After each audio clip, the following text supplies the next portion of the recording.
Bhagavatam, amongst all of the Vedas that have as their source the Supreme Personality of Godhead, Srimad Bhagavatam is the best. That was what we did last Thanksgiving. Srimad Bhagavatam is the best pramana. So that's a little review. And why is it important? Well, if you're not interested in, well, let's say it positively. We are all interested in, there's a reality beyond what we see. We all know it, that's why we're here. There's some core conviction. Whatever it is, we may have different levels of understanding, but there's a reality with a capital R. There's a truth with a capital T that's beyond what we can see with our senses and reason with our mind. There's a higher reality. The purpose of what we're doing is to approach that higher reality.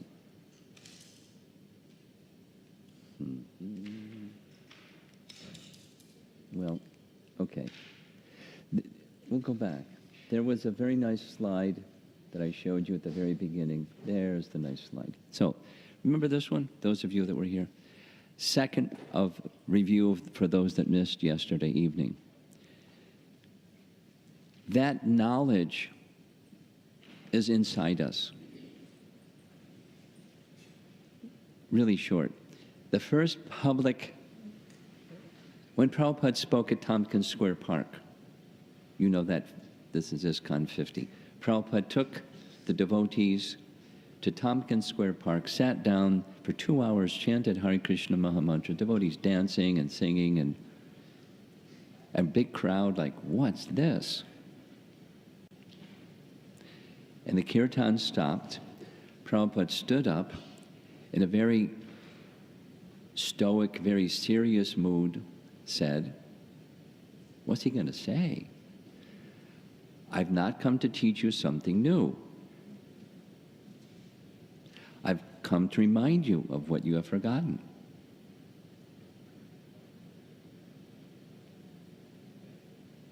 Wow.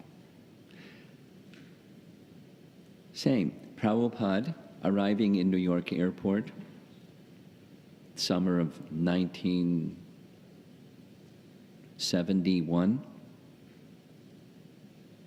JFK, when there wasn't TSA, you could go right to the gate where the person comes in, and like 300 devotees chanting, dancing, throwing flower petals, carrying on like crazy fanatics, bahukas.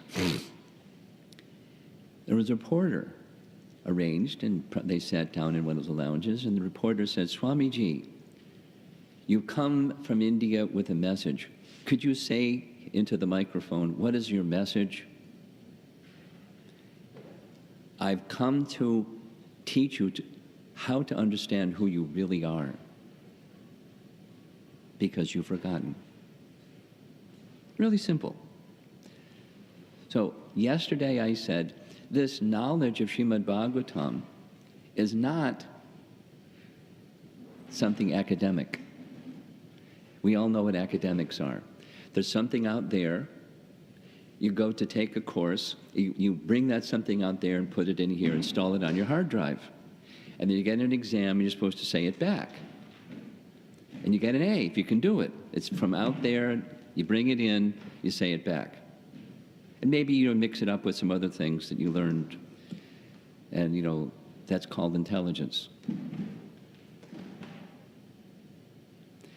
This is not that kind of understanding. It's something that's already there, and it needs to be awakened. So I'm saying this again because I feel it's really important that the way that you should hear this presentation for the rest of the 4 days that we're together, don't use the same approach that you have used in academics. It's different. It's not, using Prabhupada's term, not a imposition upon the mind. There's something out there and you install it on your hard drive and then you say it back, and now you look at the world differently. You look at the world differently, but it's from a different place. It's from something inside that's already there. It just needs to be awakened. So that's this image.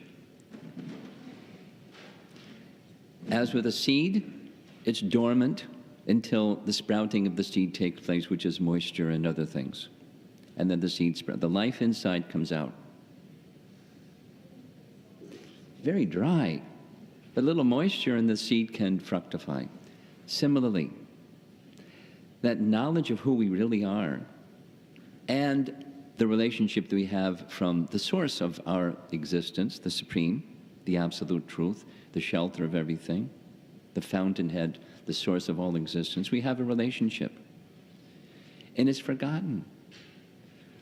We're deep asleep.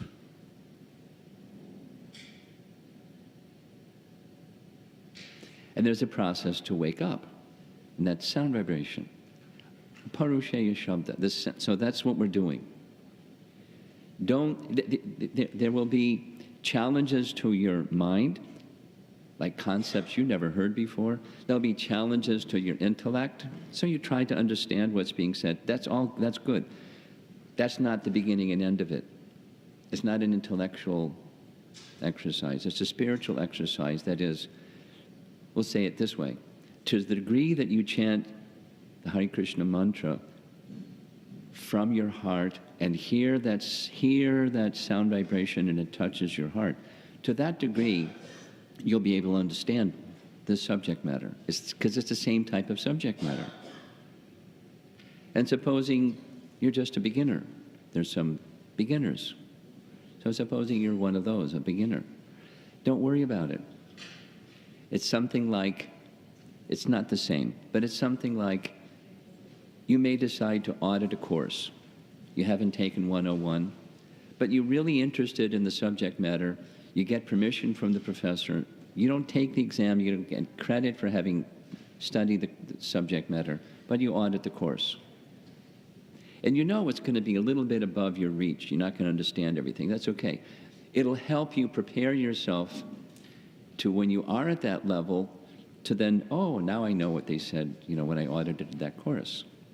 So don't worry about it if the concepts are high, because they are. But it's to help us focus on the subject matter of Srimad Bhagavatam. That's the purpose.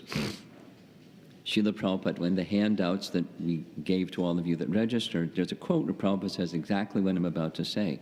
By careful study of the Sandarbhas, although one may have read Srimad Bhagavatam many, many times, by careful study of the Sandarbhas, then you will understand the messages of the Bhagavatam far better than before you study the Sandarbhas. It helps the mind become very focused. And when you hear with rapt attention, then the bhakti that's within, but in the seed-like stage, comes out through sound vibration. So we use our mind, we use our intellect, but it doesn't begin and end there. You'll hear more about this as we go along. It's profound. The very last section, Adhyatmika, Adidaivaka, Adibhaudika, we've all heard those terms if you've read Bhagavad Gita. All of those, the body, which includes the senses, which is one of the means of knowing things, and the mind, which is one of the means of people trying to know things. Then the demigods, Daiva, that without which the senses cannot function. And then the soul, Atma, Adhyatma. All are under the shelter of one. They can't operate, they're interdependent, and they cannot operate without the shelter of the Supreme. So this is drawing our attention to that Supreme. It's not negating that you have an intellect. Don't turn your intellect off or your mind off. But don't rely simply upon them. Rather understand this is knowledge that's already there. It's just through sound vibration is meant to be awakened. I'm saying it again so extensively because that's the purpose of doing what we're doing.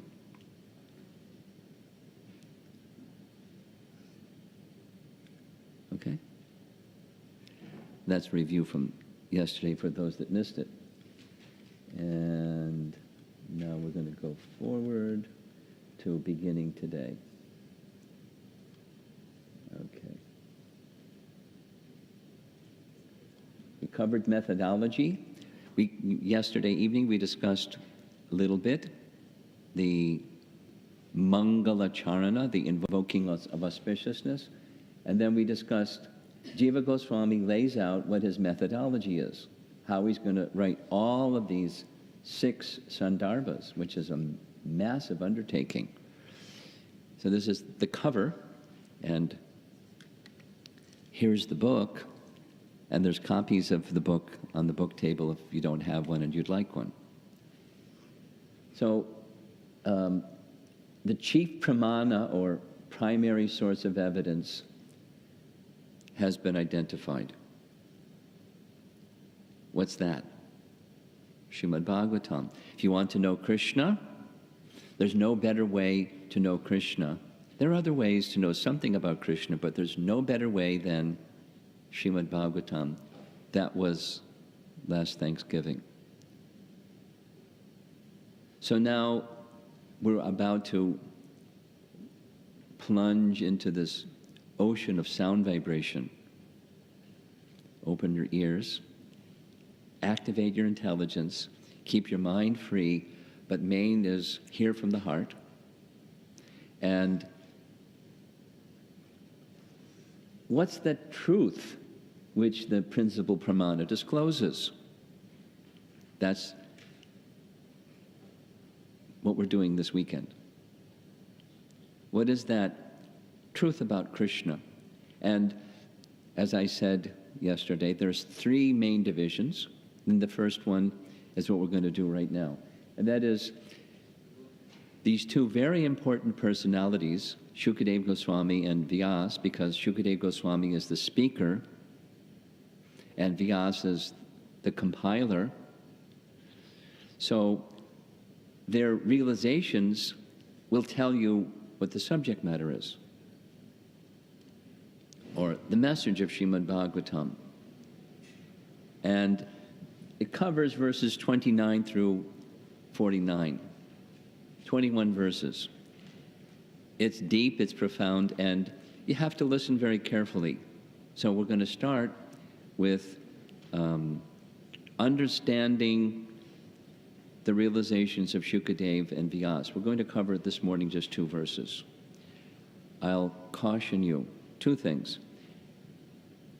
This morning, more than any of the other sessions, it's a lot. So keep your seatbelt on. And also, it's the foundation, application-wise, of what's coming next.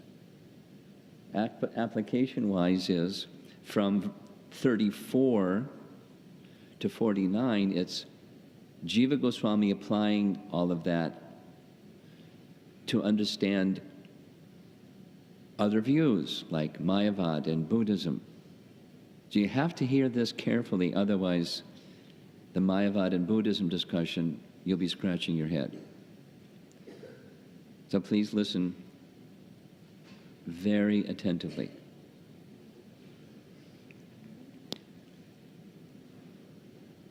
Srimad Bhagavatam is the lens to know Krishna, because that's the pramana. We want to know Krishna. What's the means of knowing Krishna? It's the best. Srimad Bhagavatam is that.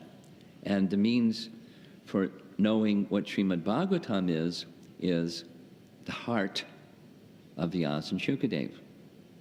So that's this section, 29 through 33. So we're going to start with Shukadeva Goswami. That's a nice place to start. What's in the heart of Shukadeva Goswami? This is how Jiva Goswami writes it. If you understand what's in his heart, you'll understand his message. Very logical. He uses logic. We're not saying shut your intelligence off and don't use logic. Jiva Goswami uses it exhaustively. but it's not conclusive. So conclusive is, let's hear what text 29 says. That's our first text. We're going to cover 29 and 30. Text 29.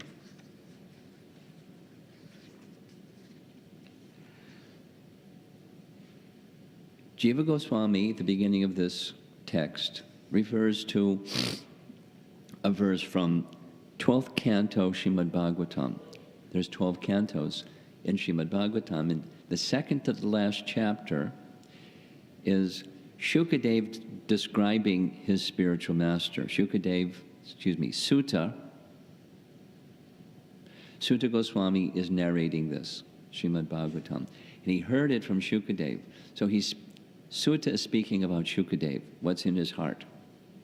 Okay? It's 12:12:69. 12:12:69. Let us look at a verse that offers homage to the speaker of Srimad Bhagavatam and briefly defines the Bhagavatam's message by reflecting on the attitude of the speaker's heart. Quote, this is the translation of that verse, 12:12:69. Let me offer my respectful obeisances unto Shukadev Goswami, my spiritual master, the son of Vyasadeva. It is he who defeats all inauspicious things within the universe. Although, in the beginning, he was absorbed in happiness of Brahman realization and gave up all other types of consciousness, he became attracted by the pleasing, most melodious pastimes of Lord Ajita. He therefore mercifully spoke this supreme Purana, Srimad Bhagavatam, which is the bright light of the absolute truth and which describes the activities of the Lord. So now what we want to do is, under the guidance of Jiva Goswami, look at the heart of Shukadev Goswami. And he points to this section, Sva Sukha Nibrita Cheta. Sukha means happiness. Sva Sukha means his own happiness. Nibrita means filled. He was filled with his own happiness. And Cheta means consciousness. So he whose heart was filled with his own happiness. So the image I chose is the sky. Like, what's in the sky? It's just sky. I mean, there's some clouds, but it's just sky. So what was in his heart was Brahmananda, the happiness of realization of Brahman. Specifically, devoid of any other attraction for anything else. He wasn't interested in the mind. He wasn't interested in the senses. He wasn't interested in sense gratification. He wasn't interested in fruit of act. He wasn't interested. He was only interested, his heart was filled with happiness of spirit, realization of spiritual truth with a capital T. That was his heart. And then something happened. He heard about Krishna. Then something filled his heart besides, or the sky of his heart, besides emptiness or Brahman realization. Jiva Goswami writes like this. His language is very nice. Shukadev Goswami's inner being, his gravity of inner happiness was deflected, interesting word, by the charming pastimes of Lord Ajita. That's what the verse says, 12:12:69. His happiness, the gravity of inner happiness was deflected. What does that mean, deflected? So something is moving, and then it hits something, and then it goes over that way. Deflected. He didn't lose that happiness, it just went over there. And what was the over there place? It went to the unconquerable. Unconquerable is the meaning of ajita. There's nothing material that can conquer him. He's more powerful than anything material. He's the source of everything. He's ajita. And he heard the pastimes of ajita. Now, who can hear the pastimes of the Supreme Person unless you hear it from the Supreme Person, or one who intimately knows the Supreme Person? That's Vyasa. So later we're going to hear, how did Vyasa know all that? When are you going to hear that? That's coming attractions. But he heard from Vyasa about the charming pastimes of Lord Ajita, and his consciousness, the gravity of his inner happiness, his Brahman realization that has no interest in anything material, became interested in Krishna. It means he's not material. There's nothing about Krishna that's material. Say it positively. Everything about Krishna is fully spiritual, and he became attracted. Okay, now comes another terminology issue. You see on the right side, Sambandhi Tattvam, and I put a little asterisk because we're going to see that again in a moment. Sambandha. Those of you from India, in Hindi, you know the meaning, Sambandha, even if you don't know Sanskrit. It's relationship. We're used to, in the Hare Krishna movement, hearing about Sambandha in the following way. There's a source of everything, and that everything that exists has a source of emanation. The relationship between everything and its source of emanation is Sambandha. Everything, not only us, but matter, spirit, and everything has a relationship with its source of emanation. And learning that is called, in ISKCON, Sambandha Gyan, knowledge of the relationship of all things with Krishna. Jiva Goswami uses this word. He used it earlier in the Mangalacharna, now he's using it again in a different way, and that is the relationship between the book, Srimad Bhagavatam, and the subject, Krishna. Now the book is about Krishna. There's a relationship between the book, or that spiritual sound vibration, and the subject, Krishna. So Shukadeva Goswami, similarly, he has a heart that's filled with sky, or inner happiness that's not dependent upon anything outside of himself.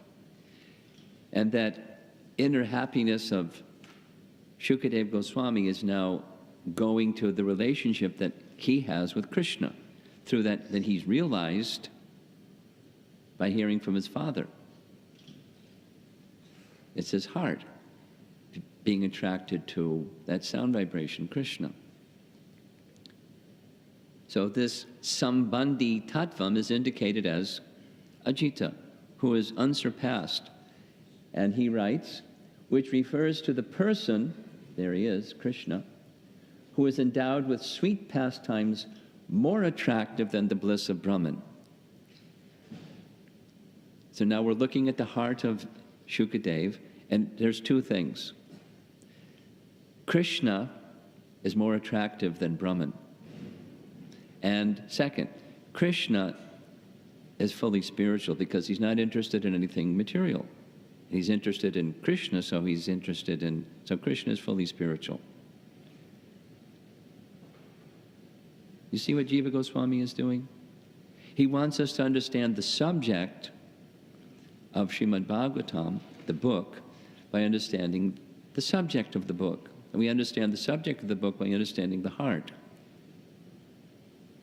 of Shukadeva Goswami. So here's Shukadeva Goswami's heart again. It's this vastness of happiness of Brahman. His own happiness, because he's also Brahman. Doesn't need anything outside of himself to be happy. And then Shukadeva Goswami describes in Canto 2 to Maharaj Parikshit the following.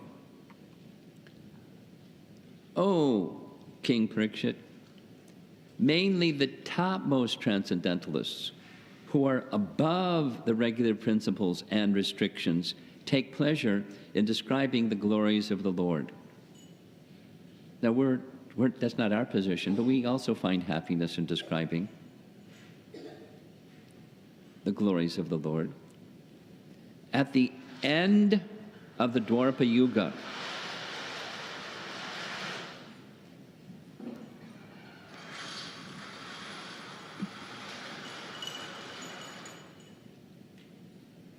the end of the Dwapara Yuga is marked by Krishna's departure. So after Krishna's departure, Shukadeva says, or towards the end at least, towards the end of the Dwapara Yuga, I, Shukadeva, studied this great supplement of Vedic literature named Srimad Bhagavatam, which is equal to all the Vedas from my father, Srila Dvaipayana Vyasa.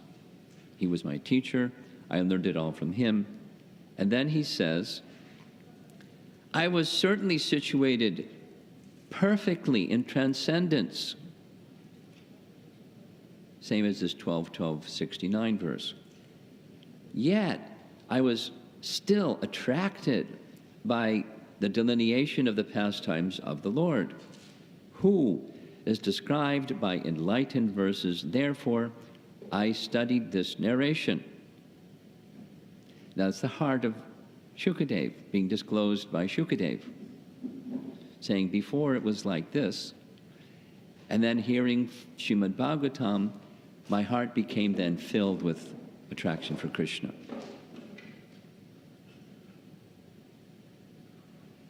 And then very quickly, you're going to hear another term for those of you that are new. The goal. What's the goal of hearing about Krishna?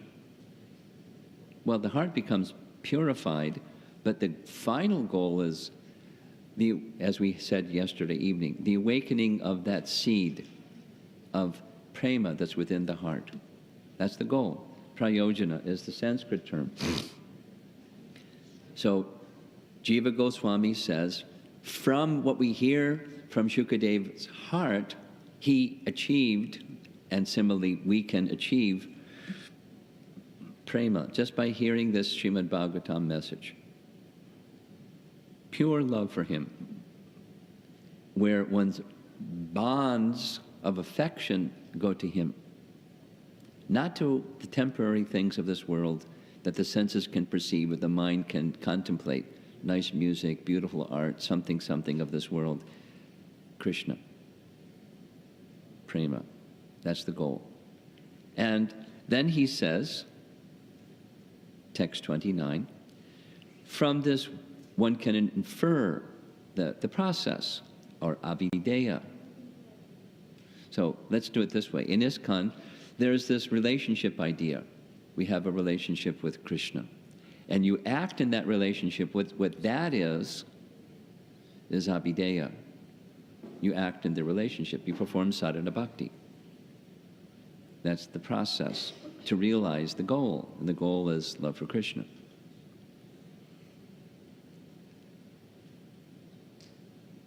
He's going to say this same statement about 6 times. So get used to it. It'll help by hearing something. Prabhupada said, by hearing something with repetition, it makes the message clear. So he doesn't mind being repetitive. So please don't mind hearing it again, because it'll make the message clear.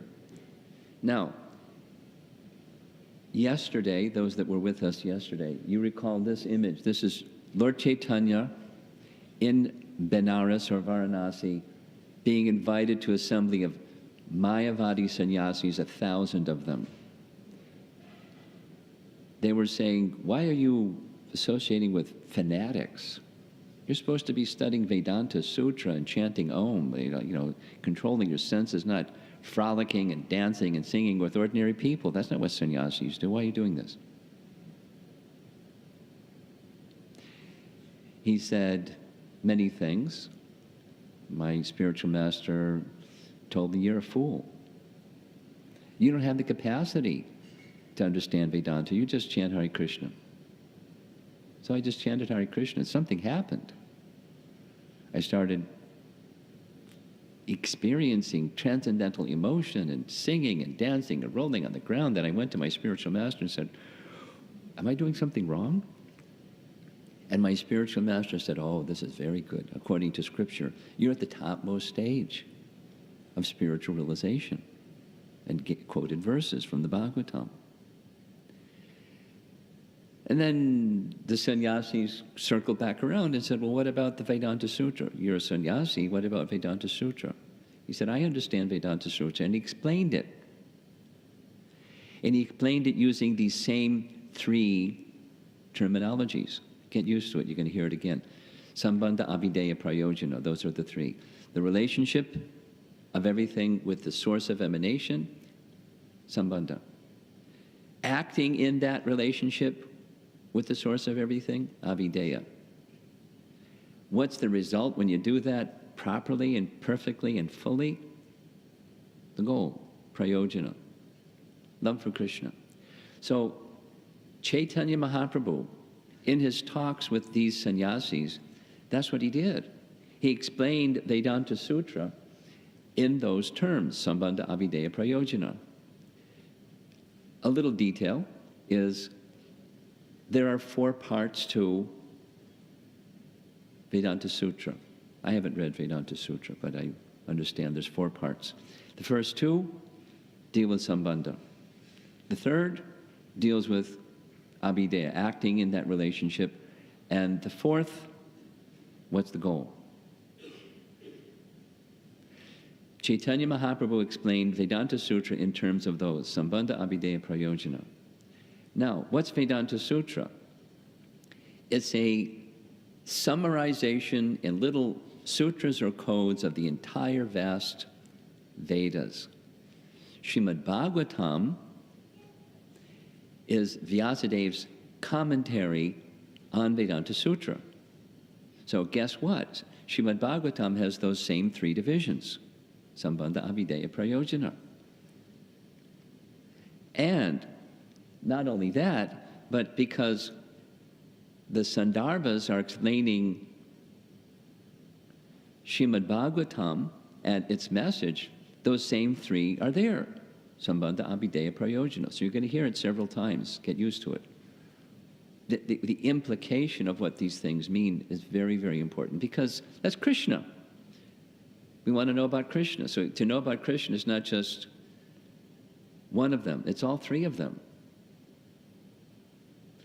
And through that sound vibration of Srimad Bhagavatam, the fullness of Krishna can be realized. That's what we're attempting to do. And, very important, this little section of Prameya is both Shukadev Goswami and Vyasadeva have realizations that connect with Sambandha, Abhideya, Prayojana. No surprise. Because go back up, the first number 2, what's Srimad Bhagavatam? It's Vyasadev's composition based upon his realization as instructed by his spiritual master Narada. We're going to hear about it.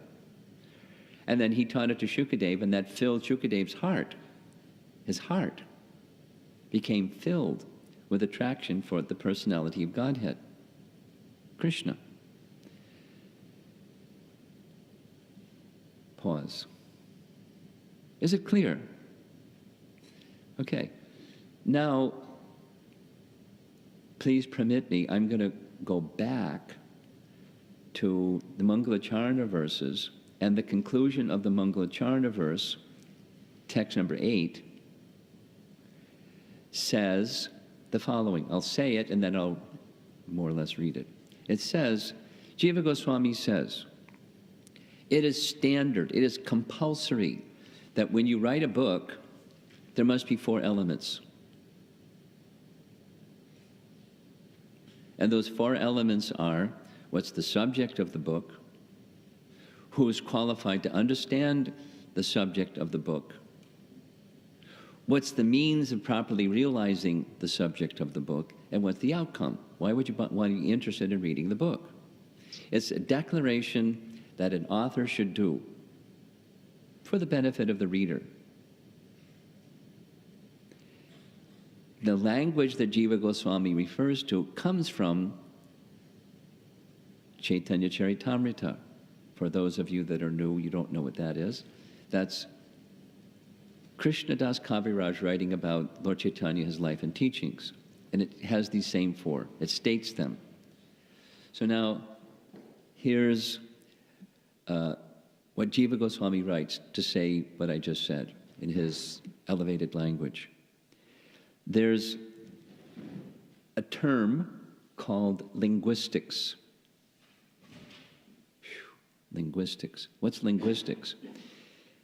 In general, it's the integral relationship which words have with their meaning.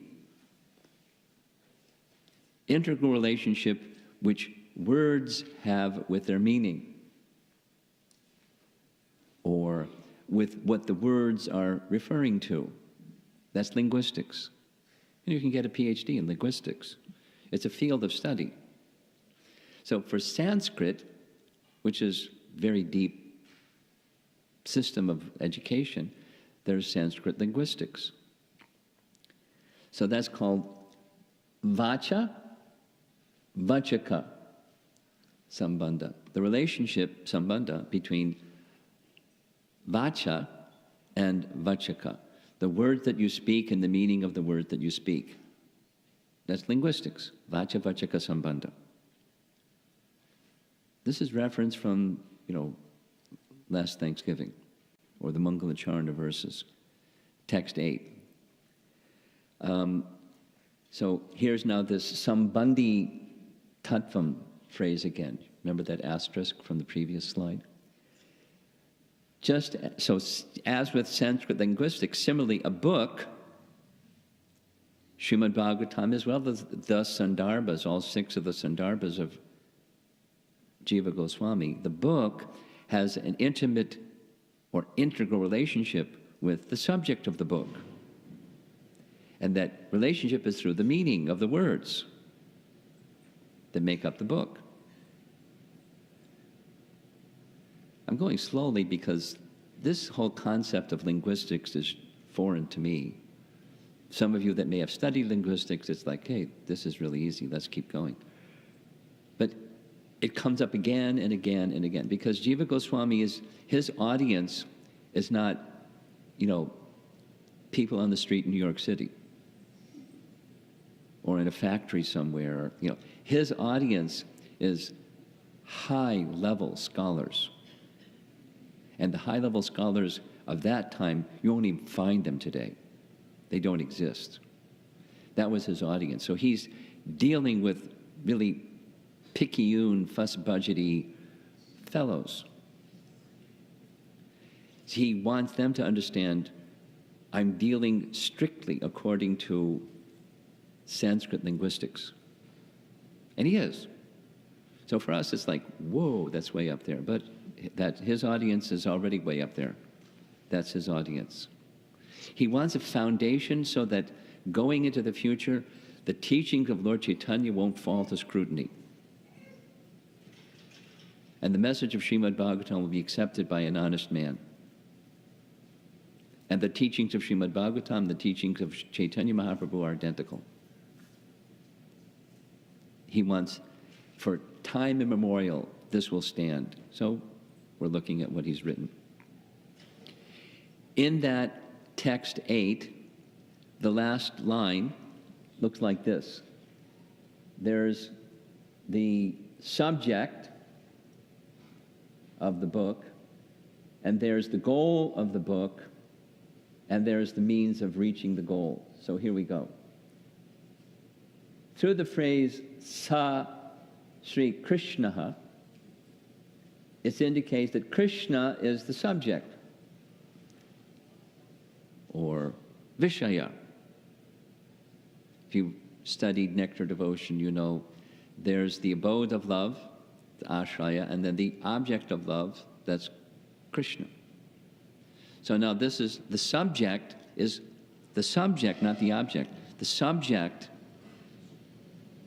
of the Bhagavatam and of the Sandarbhas is Krishna. It's Krishna, and then there's the words. That's the book. And there's an integral relationship between the words and the subject. You with me? A little technical. So now here's the entire text with this last thing at the end. Sa Sri Krishna. Then he says, this is review in text 8 from the Mangalacharana. Anu Bandha Chatushtaya. This is taken directly from Krishnadas Kaviraj Chaitanya Charitamrita. He says the same thing, which is, at the beginning, a book must describe 4 items. Chatur means 4. Chatushtaya. 4 things. What are those 4 things? The symptoms or qualifications of the person who may read the book. That's 1. Their qualifications. 2, the connection between the book and the subject of the book. Sambandha. And the subject itself. Vishaya. Or avideya. And what the reader will gain by reading the book. Prayojana. So this is classic Sanskrit obligation. If you're going to write a book, you do these 4 things at the very beginning. And the person say, well, I'm not interested in that, then you don't read the book. But if you're interested in that, what qualifications do I have to have, and what's the methodology? What's the book about? This is review. So Jiva Goswami states, Sa Sri Krishna and Swayam Bhagavan Iha, which is in the verse up here, that same Sri Krishna, the Supreme Personality of Godhead, Krishna is the Vishaya, the subject of the Sandarbhas. And there's a relationship between the subject of the book and the book. And that goes like this. Prema identifies the final goal achieved by Bhakti Yoga. What's that? Love for Krishna. The seed becomes matured to the condition of love for Krishna. And the means, tat-pada bhajam. For those who worship his lotus feet, describes the essence of the recommended means for realizing Sri Krishna. Bhakti Yoga. So I put this here because it's doing the same thing. Sambandha Abhideya Prayojana, Sambandha Abhideya Prayojana. It's thematic. He ends this text 29 by saying, please understand that which Shukadeva Goswami was attracted to was beyond Maya. To verify that, yet a third reference is this one. It's from Brahma Vaivarta Purana, and this very beautiful painting illustrates Krishna coming to the hermitage of Vyas and giving a promise to Shukadeva Goswami, who is within the womb of Vyasa's wife, that he'll be not affected by Maya. So, Shukadeva Goswami's attraction for Krishna is not attraction for Maya, because he got the promise from Krishna. You will not be attracted by Maya. So, in text 49, the very end of this whole section, there's detailed information, which I'm going to say quickly now, and you'll hear it again in text 49 comes around. That'll be like Saturday night. So here we are Thursday morning. Here's the chronology. I'll say it slowly, and you'll hear it again later. Canto 1, Chapter 4. Sutta is asked, How did Srimad Bhagavatam appear? Please narrate this. Sutta says, Vyasadeva, pictured here, this is Vyasadeva. He looked into the future because he has Trikalagya. He can see past, present, and future perfectly. He looked into the future, saw Kali Yuga, and went, yikes. I want to do something. So he, being a literary person, he took the sound vibration of the Vedas and put it into a written form, because people in the age of Kali have very bad memories, right? So he wrote it down so you could read it again and again, and that wasn't required prior to Kali Yuga. Just heard something once and you could understand it fully and remember it perfectly for the rest of your life. Wow. That's not Kali Yuga. So he wrote it down. And in the course of writing it down, many things happened. There's a whole chapter 4 it describes. And part of it was he compiled the Puranas. He compiled Srimad Bhagavatam and Mahabharata and everything else, Vedanta Sutra and everything else. Then he looked inside himself, his heart, and said, I'm not feeling satisfied. I feel this dissatisfaction. Why? Narada came, perfect timing, and said, the reason is you put too much emphasis on fruitive activities and not sufficient glorification of the personality of Godhead. So I'm going to give you 2 instructions, which Vyasa followed perfectly. 1, sit in a trance of meditation. And 2, that which you realize, compose 1 literature that just speaks of that. So Vyasa did that. And then the realizations is coming up next, 30 through 33. And then it continues. And that realization will be the basis of Srimad Bhagavatam. So he revised the Srimad Bhagavatam that he had compiled earlier and made it more Krishna conscious. And then he began teaching it to his students.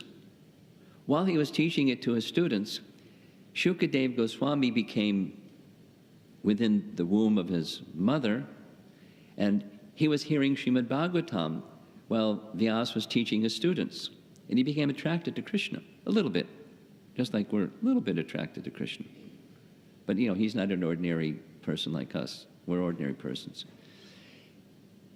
He was Brahman realized, so he considered, Brahma-vaivarta Purana says, he considered in the womb, outside the womb, it's all one. I think I'll just stay inside the womb because outside the womb may be more difficult than inside the womb. So he stayed in the womb of his mother for 16 years. Poor mother. So Vyasadeva was concerned and encouraged Shukadeva, come on out. He said, well, I'm concerned about the Maya that's outside if I come out of the womb. But if Krishna comes, Brahma-vaivarta Purana, if Krishna comes and promises me I won't be affected by Maya, I'll come out. 1,000 miles away, Vyasadeva walked to Dwarka. Krishna came back 1,000 miles and standing before Shukadeva Goswami promised him, you won't be affected by Maya, come on out. And so he came out, 16-year-old boy, clothed by the 4 directions. He was totally disinterested in anything material. And this is described in Canto 1, Chapter 4. So he went into the forest. Vyasadeva was concerned. My son's gone, 16-year-old boy. So he sent, there's different versions, but he sent some students to just go into the forest and recite Bhagavatam verses.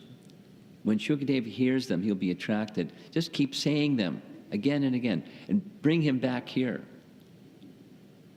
Brahma-Vaivarta Purana says.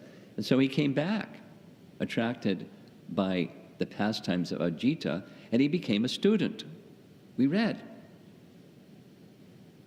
Canto 2, Chapter 1.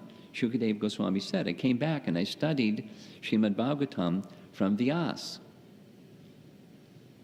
Comprehensive, it's a big job studying Srimad Bhagavatam, all 18,000 verses. So he studied, and then he left again. And when he left again, later he spoke that message of Srimad Bhagavatam to Maharaj Parikshit. That's the chronology. Now, what's the purpose of all of this? It's to understand the attitude of the speaker's heart. What's in Shukadeva Goswami's heart? To remember that picture of the big vast sky, and his heart was filled with his sukha nibrita cheta. His heart was filled with his own happiness. He wasn't depending upon anything else. And then he heard Srimad Bhagavatam, and something filled his heart. Attraction for Krishna filled his heart. So that's the end of text 29. What's the heart of Shukadeva? No attraction for anything material, fully attracted to Krishna, and that's what he spoke, because that was what's in his heart. Okay. And now we're going to discuss the next verse, text 30. And the topic is the realization of Vyas. There is Vyasadeva writing the Vedas. And a little note, this is just interesting. There's a name of Vyas called Badarayana. Does anybody here know the meaning or how he got that name, Badarayana? There's a very nice devotee in New York, Prabhupada disciple, named Badarayana. His name means Vyasadeva, because Vyasadeva, there's details, but he was born on an island that had a certain kind of a tree. Badara trees, or jujube trees. And because of the Badara trees, he became Badarayana. So Vyasadeva. So many times you'll hear Badarayana, Uvacha. Badarayana said. So there's 6 verses that constitute the meditation realization of Vyas. They're really important. It's the foundation of the entire Srimad Bhagavatam. You understand these properly, you understand the Bhagavatam. Or conversely, anything that's in the Bhagavatam has to match with the realization of Vyas. It's the gold standard. If something appears to be something other than the realization of Vyas, you have to interpret it or adjust it so it aligns with his heart and his realization. It's very important. We'll hear it more as we go along.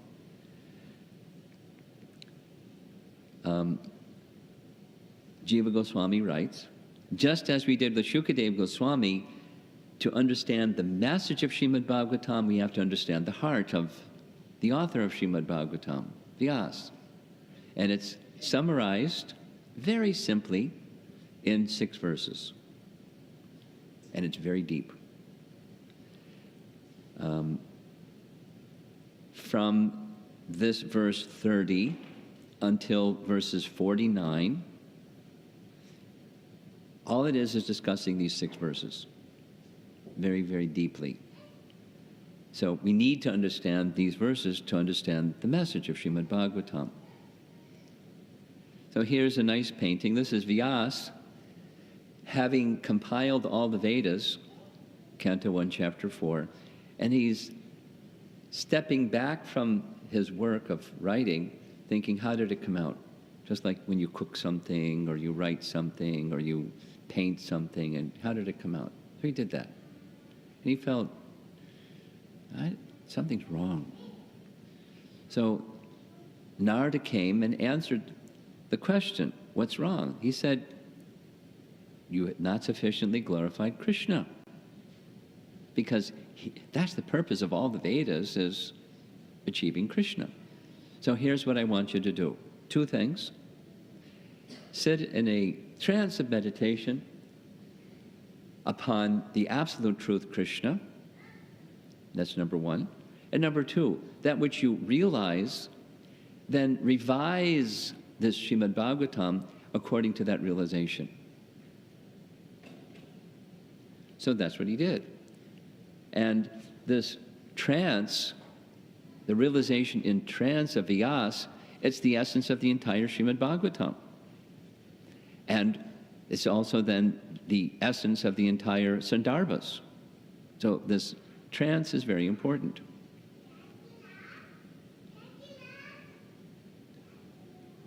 And something you'll hear again in text 49, he's making a declaration, Jiva Goswami. We want to match up what Shukadeva Goswami's heart and Vyasadev's heart and see if they match.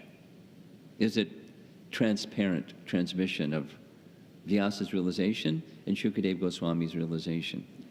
Are both their faith and their experience the same? And he's going to go through step by step by step and make reference to this message again and again and again and conclude in text 49, complete matchup. Very scientific and careful in his presentation, because remember, his audience is puffy wuffies. It's not just, the general populace that's victimized by the age of Kali. It's highly educated scholars. I could elaborate on that, but that's his audience. So he's very careful in his presentation. Now here comes the first verse. That's Vyasadev's realization. And if you know the verse, you can say it along with me. Bhakti yogena manasi samyak pranihate male apashat purusham purnam mayam cha tad apashrayam. And the translation reads, thus, he fixed his mind, perfectly engaging it by linking it in devotional service, bhakti yoga, without any tinge of materialism. And thus, he saw the absolute personality of Godhead along with his external energy, which was under full control. So the words of this verse are going to be analyzed under a high-powered microscope by Jiva Goswami. And he starts, Jiva Goswami not only wrote the Sandarbhas, he wrote a commentary on the Sandarbhas. And the commentary is called Sarva Samvadani, Compliments of Bhanu Swami. Has been translated. And it's in the back of this book, the Tattva Sandarba book, just the Sarva Samvadani commentary by Jiva Goswami, where he writes in relation to this verse, as the introductory words of this text, Anucheda 30, inform us, the verses cited there, beginning with Bhakti Yogena, are the words in which Sutta Goswami briefly described to Shonaka the same purport of Srimad Bhagavatam indicated by the glorification of Shukadeva at the end of the 12th canto. Remember that, 12:1269? He's saying it, and he's going to say it again in text 49. Same. What Vyasadeva realized and what Shukadeva Goswami realized, it's the same. But we're going to plunge into the detail of Vyasa's realization. What's that same message or same purport? Pure devotional service to the Supreme Lord Krishna is the best sadhana for destroying all miseries and awakening in the heart the full satisfaction of pure love for the Lord. Later citations in this Anucheda say the same thing. Make note, because it's going to be mentioned again. These are two stages of bhakti. One is destroying miseries. That's in the sadhana stage. And awakening in the heart full satisfaction of pure love. That's in the prema stage. Devotional service achieves both in the immature and then the mature stage. So now here's the Bhakti Yogena message at the very beginning. Jiva Goswami says this Bhakti Yogena in this verse is describing the love, pure love for Krishna, standard. And he makes a scriptural reference to verify it, exactly as he said he would do in the methodology. Yes? If you remember from yesterday evening. So, in this verse, devotional service Bhakti Yogena means with pure love of God. This is a conventional meaning of the word as used in the following verse, 5th canto, chapter 6. My dear king, Shukadeva speaking to Maharaj Pariksit, the Supreme Personality of Godhead, Mukunda, sometimes grants liberation to those who are engaged in getting his favor, but he rarely grants bhakti yoga, pure love for him. In that sense, we'll hear some more. And so this process of bhakti yoga, even in the practicing stage, the sadhana stage, it eventually develops into the stage of pure devotional service. He's making a statement. Now he's going to give scriptural reference from the Bhagavatam that supports it. He's very responsible. Referring to that authority which we've accepted already, because we already studied it last Thanksgiving, the Pramana Kanda. So this is a verse from Canto 11, Chapter 3. Whoops, there it is. And it's in sequence. It starts with sadhana and it goes to prema. The devotees of the Lord constantly discuss the glories of the personality of Godhead amongst themselves. Thus they constantly remember the Lord and remind one another of his qualities and pastimes. That's what we're supposed to do when we get together. In this way, by their devotion to the principles of Bhakti Yoga, the devotees please the personality of Godhead who takes away from them everything inauspicious. Not everything, just things inauspicious. You have anything inauspicious in your life? A few here and there? Well, Krishna is very kind. He'll take them away. And when he does, don't say ouch. But if you keep going, being purified of all impediments, the devotees awaken to pure love of Godhead, and thus,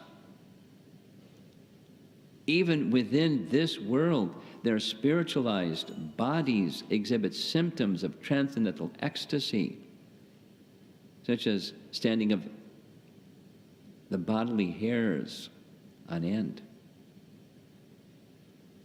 So sadhana done properly leads to prema. But in this Bhakti Yogena, it's referring to the prema stage. That's his statement. Next, pranihite. Pranihite. Bhakti Yogena manasi samyak pranihite amale. Pranihite here means fixed in trance.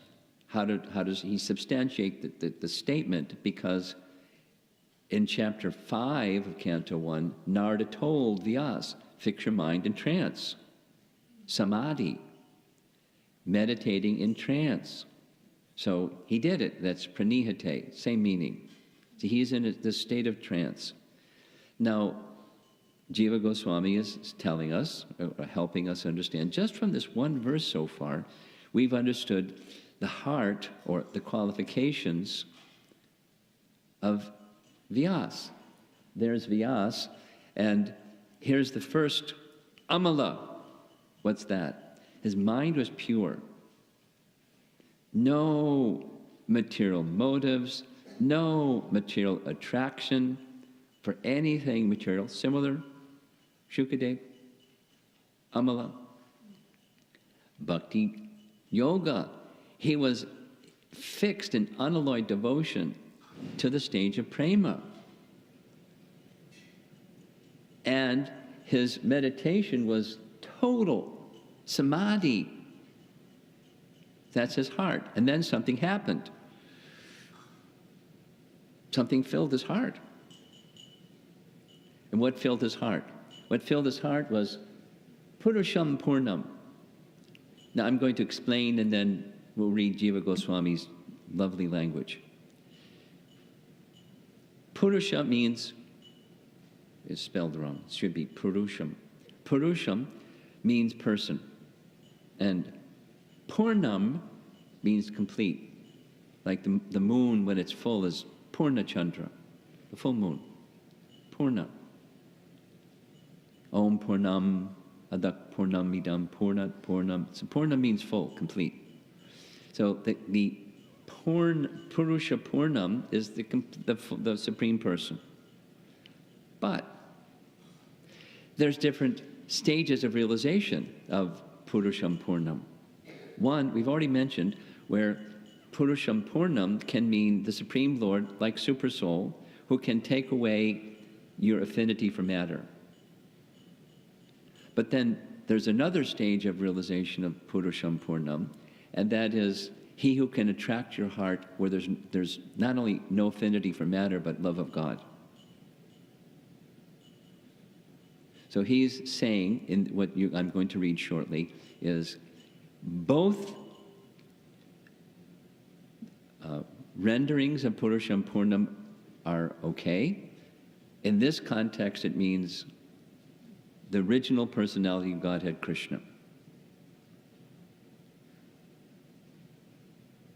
Okay?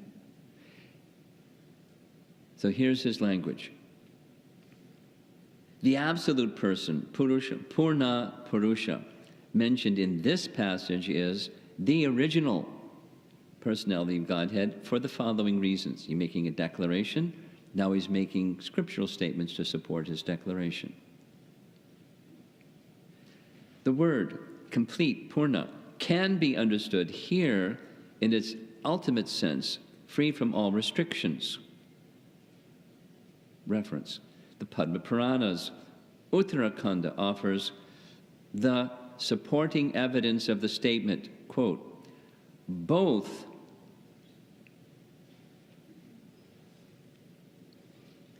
this person, Purusha, refer in their literal, unconditioned sense to Lord Vasudeva, the soul of all beings. And there are two verses found in Canto 2, Chapter 3. There are two verses. Quote, one who desires nothing of material enjoyment should worship the Supreme Person, Purusham Purnam. And the very next verse says, a person who has broader intelligence, whether he be full of all material desire, without any material desire, desiring liberation, must by all means worship the Supreme Person. Now, he's following his methodology. He refers to Sridhar Swami's commentary on these two verses. In the first of the two, Sridhar Swami says, Purusha means the super soul, the Supreme Lord, when the total material nature is the single conditioning limitation, or upadhi. We're going to hear this word upadhi a whole bunch. So he's just introducing it very lightly, and we're going to hear a whole bunch more. And the commentary to the second one says the Purusha here is full, meaning supreme, having no conditioning limitation. So here's a nice illustration of the two. Here's a yogi, and he's eventually going to realize super soul, and in the mature stage realizes the Supreme Person, Krishna in his pastimes in Vrindavan. That's through the bhakti yoga process of linking with the Supreme. So now we're still in text 30, and try to finish up quickly. What does this word upadhi mean? Now, in ISKCON, the Hare Krishna movement, we're used to hearing this word upadi, sarva upadi vanir muktam tat paratvaina nirmalam rishikena rishikesha sevanam bhaktiruchate. It's a standard definition of what bhakti is. It's where we cast aside all upadis. Sarva upadi, all designations. Vanir muktam, become freed from the sense of self as the body. Because the body is a limitation of the soul. You get this body, you exhibit this behavior. You get that body, you exhibit that behavior. It's standard Bhagavad Gita teaching. Get the body of a dog. You bark. And you wag your tail. And you do dog things. Same soul gets the body of a demigod or a king. And you sit on a throne and you're a king. Or you're whatever.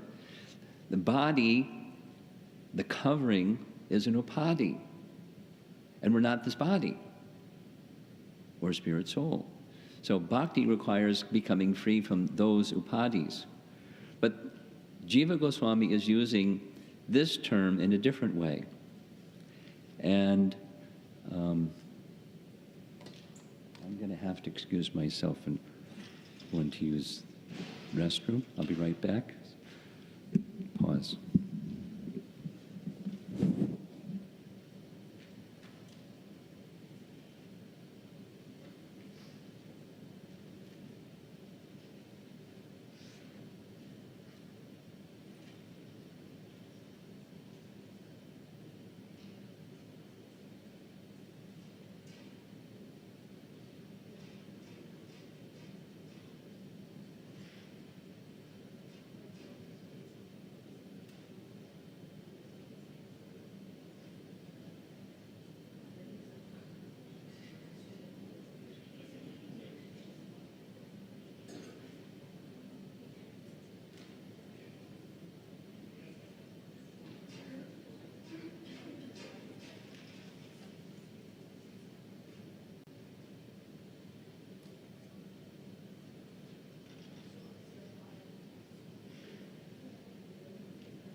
So that's how we're accustomed in ISKCON to hear the word upadi.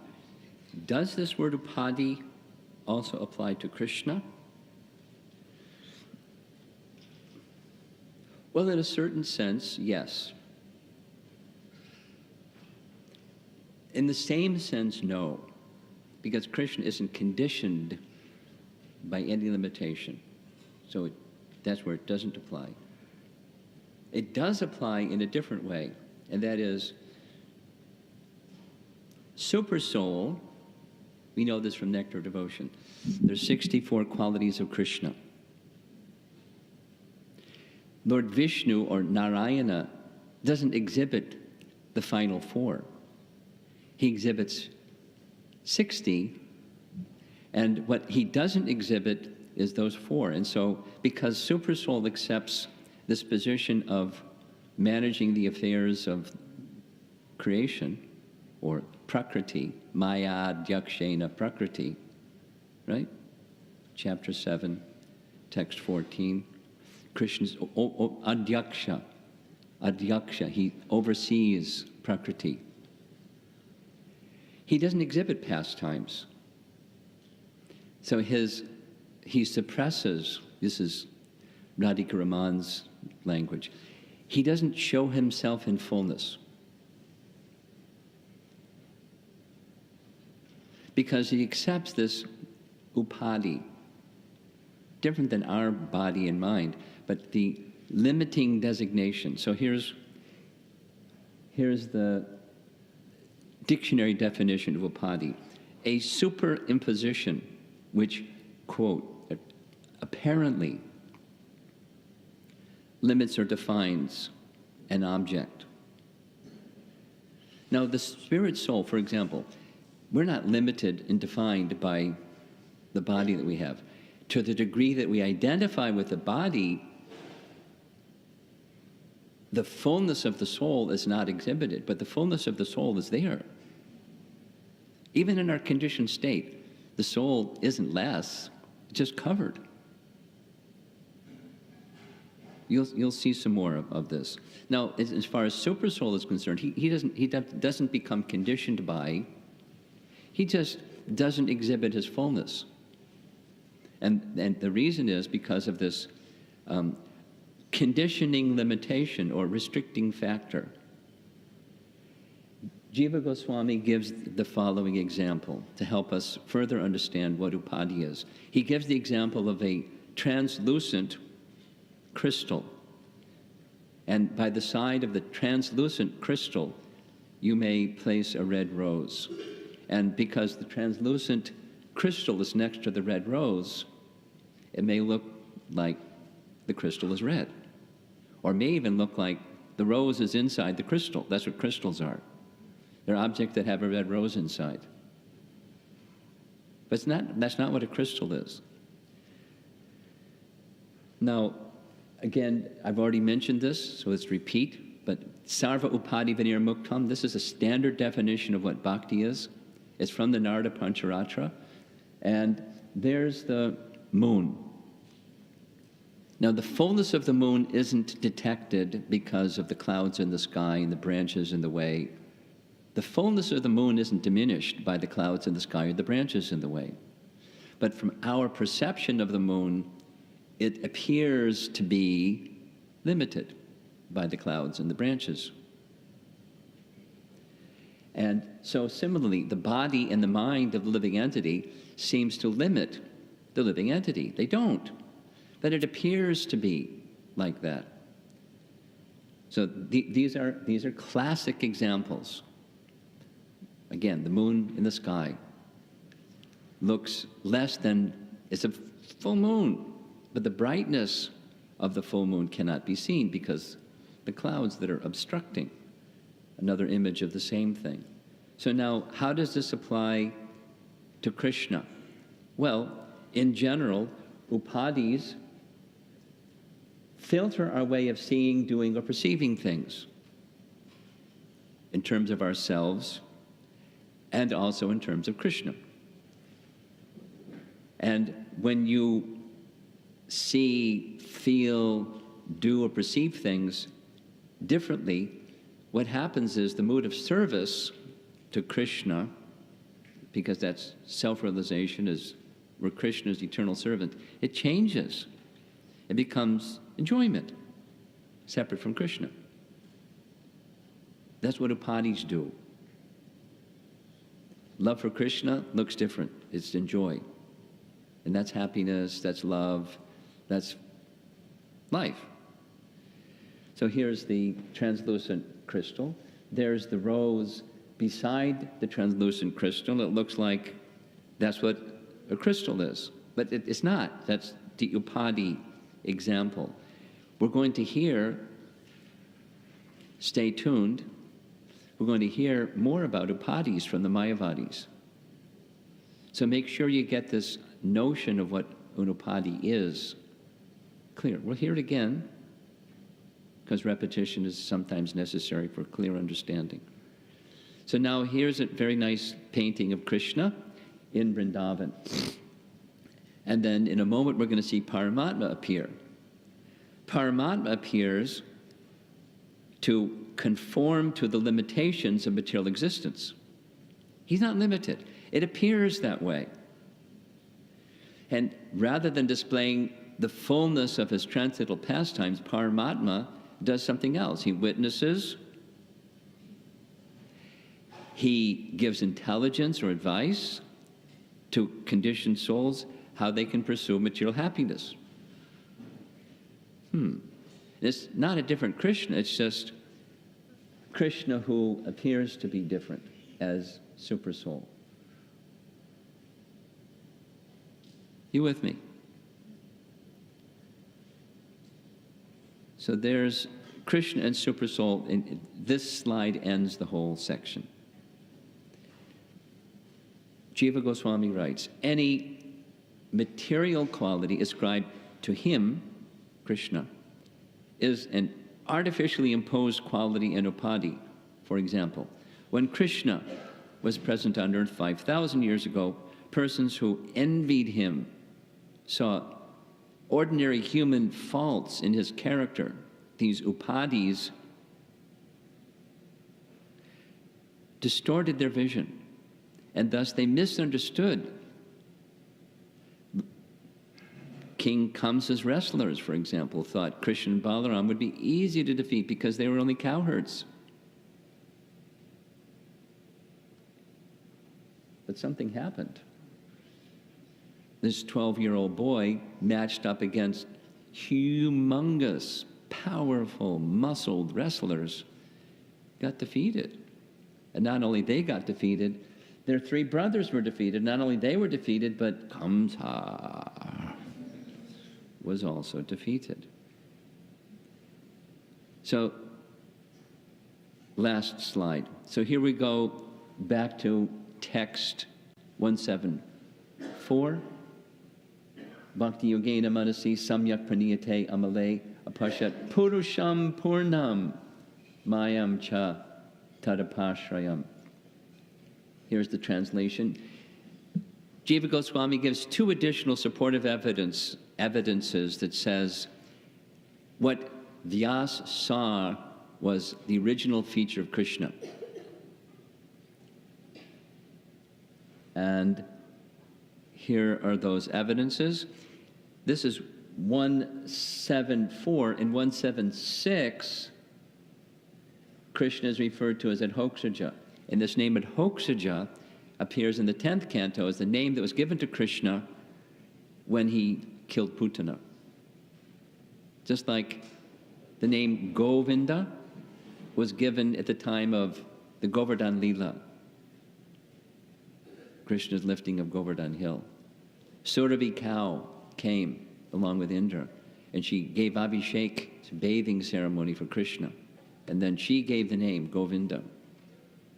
Bhagavatam 10th canto. So this Adhoksaja is given about Krishna in Vrindavan by the residents of Vrindavan. They started calling him Adhoksaja. And similarly, in the next verse after 176 is 177, Krishna is specifically referred to as Krishne Parama Purushe. So that's the end of this section. There's Shyamasundar in Vrindavan. This is to help me know that now I can end because we see this nice picture of, whoops, that's, sorry about that. There's Krishna in Vrindavan. Okay, so I've gone past time, and we're going to have this nice ceremony over here at the end of the next class. So I'm supposed to end the class by 10:30 so they can start the ceremony at 11. Is that right? 11:30?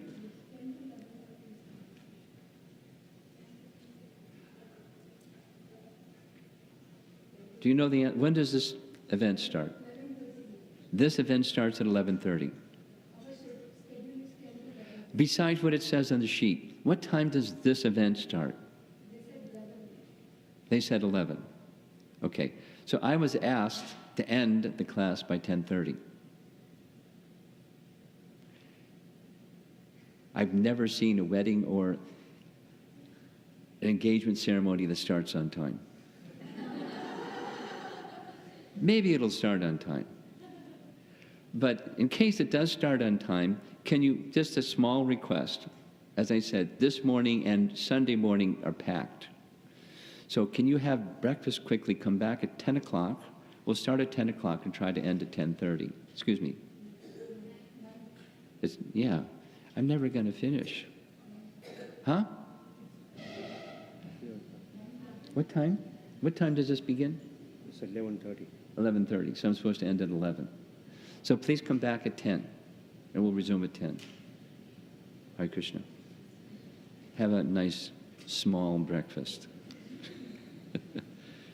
Srila Prabhupada ki jai.